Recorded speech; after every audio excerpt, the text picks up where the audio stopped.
Welcome to Let's Riff, a Mad Mentors podcast. This is where we tap into the experience and expertise of advertising and marketing's best and brightest to talk about their mantras and secrets to success.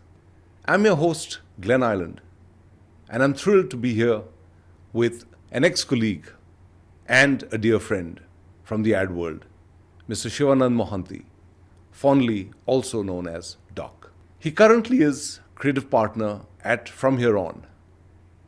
He spent over 3 decades in advertising, worked in senior leadership roles at Dentsu. He's won several awards and has written for the Times of India. Hey Glenn, what's with the guitar? Well, in the world of music, riffing is all about improvisation and building off a catchy, repeated musical phrase.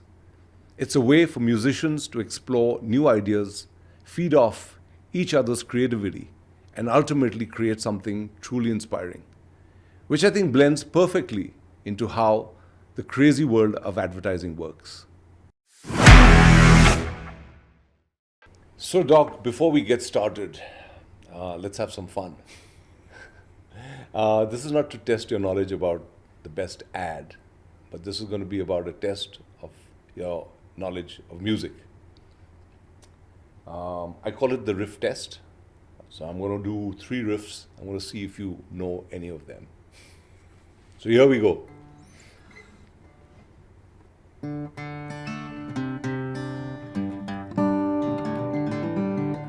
CCR.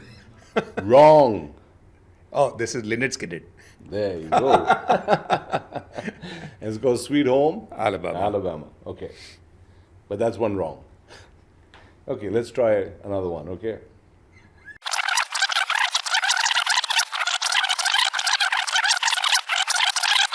So now that we've got the fun out of the way, let's get back to real riffing. So I'm going to start by asking you, Shiva, the quintessential question. What got you into copywriting? That's a great question.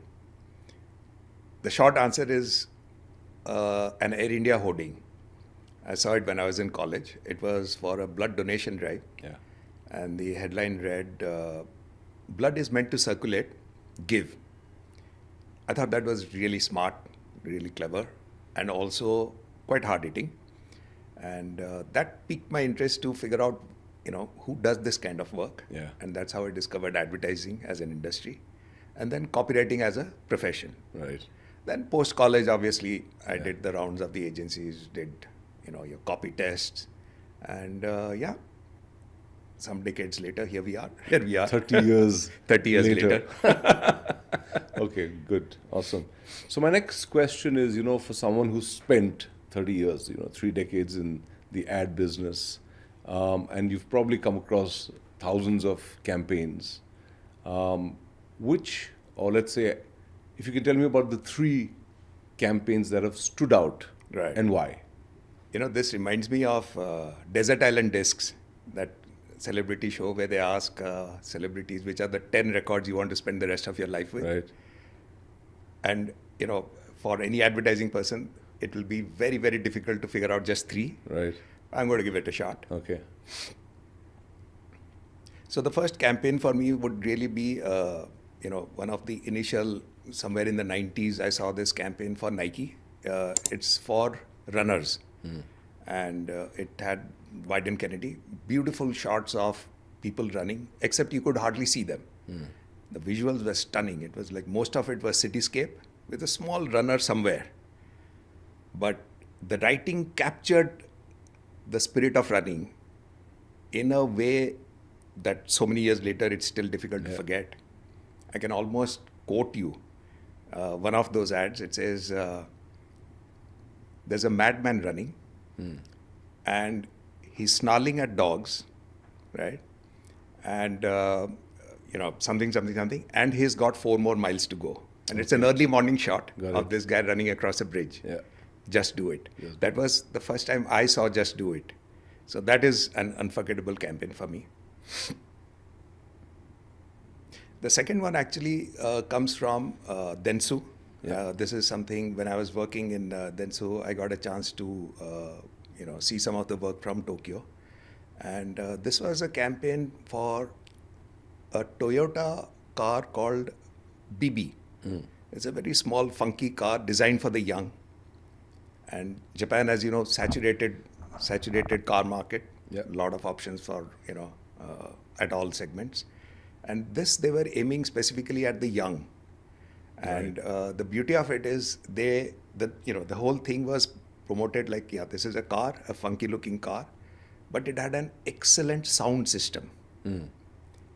And the entire teasers and everything for this started by saying Toyota is launching a music system. Okay. That got everybody's eyes. Yeah. Beautiful graphics, Yeah. beautiful animated, short films. And when they launched the car, Yeah. they did it with a concert. Right. There's a band, Japanese band that plays on the Kill Bill soundtrack. They Okay. got those guys to actually launch it Wow. with a live concert, and that was Toyota BB. The reason I mention this campaign is you hardly remember the TV spot. Yeah. You hardly remember the poster or how beautifully it was laid out. Right. But the campaign idea, Yeah. hits home, right? Hits home, that's right. Absolutely. So that would be my second. And the third one definitely for me right here, would be the Vodafone Pug. Okay. Yeah. I Iconic. was working Yeah, in the that's category, right. in the Okay. mobile phone Yeah, category. yeah, And yeah. when that came out, definitely it just took communication for that category to another level. Yeah. Right. Point. My next question, and is on something as simple as a brief. Okay, Right. so if you think about it, the starting point of everything in what we do Right. starts with a brief, right? True. It's as mundane as that, and yet it, to me at least, is the trigger for the worst or the best advertising that comes out, right? So my question to you today, and this is probably the first time I'm trying to actually unravel what goes through the mind of a creative person when he's reading a brief. Right. Thanks for asking that, because I think that is a really important question. Yeah. And I can guarantee you that every creative person will have a very different answer. Yeah. My shot is this. I think all creative people are fundamentally great problem solvers. That's what turns them on, to solve a problem elegantly, efficiently, effectively, right? So the task of the brief is to get the creative guy excited about the problem. This problem matters, Right. right? Yeah. If he gets that feeling, he or she gets that feeling, you're guaranteed of a great response. If they don't care, Yeah. you'll get something for sure. They're yeah, professionals. yeah. But maybe not as inspired, or maybe not as inspiring. Yeah. Right? And you would have seen that. We have worked together on a JK, a pharmaceutical, audiovisual, where because we cared about the problem, we took it to actually doing something else. To the next level. To the next level, right? True. Yeah. So I think that's the fundamental thing, that if the problem is exciting, then the chemistry between the strategist, the creative, even the client, right? They all get together to make something magical. Yeah. If the problem is not exciting, Or is it the way the problem is told? Because I think in advertising, at the core of it, you are solving a client's brand, market challenge, right? So how you communicate that in words to the creative team plays a large role. So you can, how do you make it interesting enough for the Right. guy to care about? absolutely, that's the fundamental starting point. And just to add to this, I will say, when strategic planners or servicing people brief creative, the attitude should be the creative is the client. You're going to present with as much care, as much thought, as much attention to detail as if there's a client in front of you. Yeah. And it works the other way. Yeah. when creative presents ideas to servicing and strategy, they should present as if it's the client. So really have to put in all out of your passion and excitement to make sure it works. And I think if that chemistry happens, then the work shows. It shows in the work. So it leads me to something that I tell my team all the time. I always tell them it's input equals output. This since we started off on Let's Riff, it's the same thing with music. A song is just those notes. You are technically proficient. You can play those notes. True. You can probably blindfold yourself and play notes of many songs. True. But if you put some feeling into it and you connect with the audience in front of you, that's something else. Right? Exactly. So, Doc, my next question is, not a day goes by, without the word AI in every conversation, right? Almost every conversation. And it's pretty much like what I say, the elephant in the room kind of a thing for especially advertising agencies, marketing companies, on the threshold of being swallowed up by this new, monster called AI. So my question is, in the foreseeable future, how do agencies navigate this change? What do you see being the big shift that's going to happen? And how can agencies survive and thrive in an AI world? I'll tell you the honest answer, I have no idea. But again, it's not like this is the first time a major technological development has happened. Both of us, we have spent about 3 decades in the business. There were times when you and I used to present layouts crafted in the studio with bromides, with flaps. That's true. Right? And one layout used to take a week. I'm hiding. And then we have seen where, a layout because of the computer and because of used to get made in a day, half a day. Yeah. We, just before this, maybe last year, 10 posts a day. Right. 5 posts a day, right? Yeah. AI is adding to that, right? And it has already brought in a lot of challenges to the system. But I think what it will do is it will weed out the mediocre thinking. Yeah. As things get easier to produce, the good stuff will get more difficult to produce. So for me, the opportunity that I see is that if we can do that work, and if we can convince our clients that that work is, has value, that's our opportunity to really up our game, right? We are all fighting this whole thing of, retainers going down, and we are getting squeezed with revenues and all that. But think of it this way.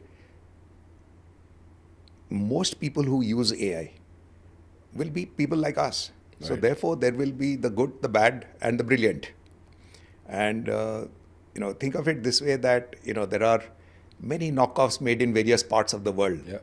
But there is still, a mechanical watch made by a Swiss brand that you will shell out your lifetime savings for. Yeah. True. Because it has that value and you understand that value. Yeah. I think this is advertising's opportunity to create that value. Because, doing the regular stuff is going to be very easy. Easy, exactly. Therefore, we have to focus on what AI cannot do. Yeah. And for me, one of the things it cannot do is really build a human connection. Really deep understanding of the brand, a deep understanding of the customer, and what it takes to connect the two, while keeping the chemistry with the client. Right? There are many clients who will love AI because it will give them lots of different options for much cheaper, much faster.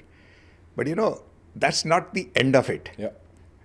Just because you did something cheaper and faster doesn't make it great. Doesn't make it better. Doesn't make it better. Exactly. We were talking earlier about ads that we have seen, that I have seen, that we remember decades later, right? Yeah. That is not going to come out in a minute. Yeah. So great. I think that sums up one of the important questions that I had, because I think that's something that's been top of mind for a lot of agencies, a lot of clients. Is it going to get cheaper? Is it going to get better? So I think this is a good perspective. And My next question. Now, this is a part, for people who might be struggling. So you get a lot of people who are in their jobs, Right. but they're not able to find, the next sort of how do they get to the next level? Right. You might be doing a job for 2 years, 3 years, especially if you're a creative person. Right. You've got a mental block. You're not able to get past what you think is, your aptitude on the job, right?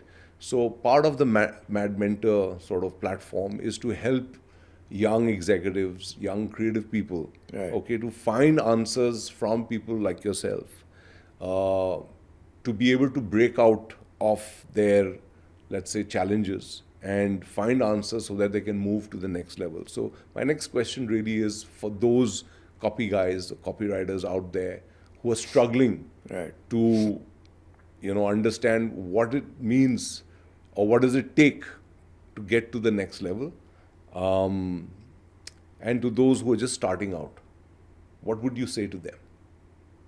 To those starting out, I would say think twice. It's a brutal business. If you can find a way to do something else, please do. Okay, that's pretty but- honest and candid. Yeah, but if you really want to get into the thing, then we got to understand that in the beginning it's going to be really tough. Yeah. Right. So those who are in the business and finding it getting increasingly more demanding and more stressful, it's the same for me even now, right? It is getting more demanding and more stressful. One of the things that has helped me and which might help somebody younger is that what I believe is that the principles of generating a creative idea have not changed, right? And the principles are the same. You have to understand everything about the product, and then you have to find a space, mental space, where you forget about it. Because then the subconscious is working. Right. And that's where the truly brilliant ideas come from, right? Okay. It's the same with music. You Yeah. can know the notations, Right, yeah. but how to put it together has to come from somewhere else. Yeah. And the truth is that it's getting more and more difficult to find that space because the speed of the speed of work has increased, and you don't get that time to pause and reflect.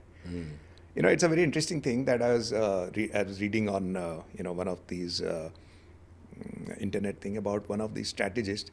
He says the key to good strategy is actually just to notice things. Right? You notice a problem that nobody else has noticed. Your strategy is there. Got it. Yep. I think a lot of creative ideas are also there, that you notice things people don't notice. Right? And to find that space is very crucial. Despite your hectic schedules, despite your long hours, to find that space to go out of the office, to see the world, to walk around, have a coffee, see a movie, and to notice things, right? So I would say that the only way to break out of the grind is to really carve out a space for yourself where you give yourself the freedom just to notice things without actually having to work. Got it. Because that is the work. Is there a handbook? So I'm saying obviously this comes with time, practice, Right. and as you go through multiple, I would say briefs Right. and projects, Right. you hone that skill. Sure. You know how to, get the most important parts out of it, and then you, like you said, you take a break, you pause, Yeah. and then hopefully, the penny drops, Yeah. and magic happens, right? Now, for someone who maybe is still just starting out, are there any, so for us, I think for me at least, when I was getting into advertising, there were a couple of books that were like, that's the Bible of advertising. You Sure. better read it, Right. because like you said earlier on, the fundamentals don't change. Right. That actually, to me, sometimes I'm questioned by my, by people who I work with. Is like, but everything's changed. So why hasn't advertising? I mean, why are we still holding on to the principles of advertising when the medium and the message has changed, right? But to your point, those basics still play out for you, right? So, are there any books, any podcasts? I don't know, any YouTube channels that Right. you feel or you've come across that Right. is, hey, you know what? Look at this, Right. find the time, go through it, and you might find something there that will inspire you Right. to move forward. Yeah. Right. So for me, whenever a young writer joins us, there are 2, 3 books I recommend that they read. One is the copy book. It's by D&AD, and it is a compilation of some of the world's best copywriters and how they work in their own words, Got it. along with samples of their work. So you have David Abbott saying how he writes. You have Tim Delaney, all of those guys, right? The second one I recommend is another book called The Idea Writers, because in the 21st century, it's not just your words, like we discussed with the Toyota campaign. Exactly. You don't remember the slogan, Yeah. but you remember the idea, Right. right? And how it was brought out. So a lot of that responsibility is coming to the copywriter. Right. So that's the second book. Third one is a very small booklet. You'll find it on Amazon. It's called A Technique for Producing Great Ideas. I don't remember the writer, but it's a very useful, practical book. That's also very helpful. Back in the day, you didn't have something called content writing. You typically had somebody who was, if you were a writer, you wrote fiction, or you were a journalist, or you were in advertising. Right. This word or this phrase or this definition of a content writer didn't really exist. Right. And I, have often grappled with talent that I've had to, hire. When I've had people who are actually content writers, but masquerading as copywriters. And it's difficult for, I think, content writers to understand there's a difference between Copywriting. what they do Yeah. and what copywriters do. So for a lot of people who are maybe in the business and are looking to hire people, or even if you're a aspiring writer, to know where you want to, position yourself, or where you want to sit in the space of writing, I'd like to know what your point of view is Right. on these two very separate, sort of spaces that, at least to me, occupy. So it's like when you ask a copywriter, write me 8 pages of web content, the guy's cringing, right? And when you ask a content writer, like, I want you to rethink the headline, he probably doesn't know what you're talking about. So anyway, can you talk a little more about that? Because that's something that I've been wanting to try and figure out. From a copy guy, what's the difference? I think you have actually hit the nail on the head. Yeah. And just before I, answer that, I would like to say that for me, a writer is a writer, Yeah. right? You understand the brief, you understand what it takes, and you write it. Like when we started out, we used to write brochures. Yeah. Corporate brochures, product brochures, and we used to write ads, and we used to write jingles, radio spots. Yeah. Each one had a different grammar, Yeah. but we learnt working on it how to navigate those. Coming to content and copy, I think what strikes me as the copywriter has to be really good at grabbing attention, and the content writer has to be really good at rewarding it. Okay. Like you said, write me headlines. So that's a copywriter's thing of you are in the middle of, you're surfing through, you're browsing many things and I catch your eye. Yeah. But once I catch your eye and, then you read the article, the content writer's job is to keep you Engaged. to keep, To reward hold your you, attention. To hold your attention. Exactly. So it's to get your attention and to hold your attention. And to reward it. Yeah. Okay. To grab your attention and to reward it. To reward it. I still feel that a writer is a writer. Okay. A good content, good writer can do content and he can And do also- good copy. Right? I think Headlines. the reason I asked this question, I think the threshold to become a content writer today, or the barrier is less. is less. So everybody, if you go into the internet, you say I want content writers, you'll get them by the dozen. Right. But to get a good one copywriter is really a needle in the haystack, right? Right. But anyway, I'm glad as a writer you've sort of talked about this subtle but important distinction between content and copy I as think writers. exactly. So I would say those are the two jobs of copy or headlines and Yeah. copy. Yeah. I still feel a good writer should be able to do both. Should be able to do justice to both. Right. Right. Okay.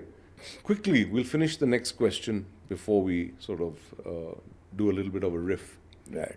And this is philosophical of sorts. Are writers born or are they made?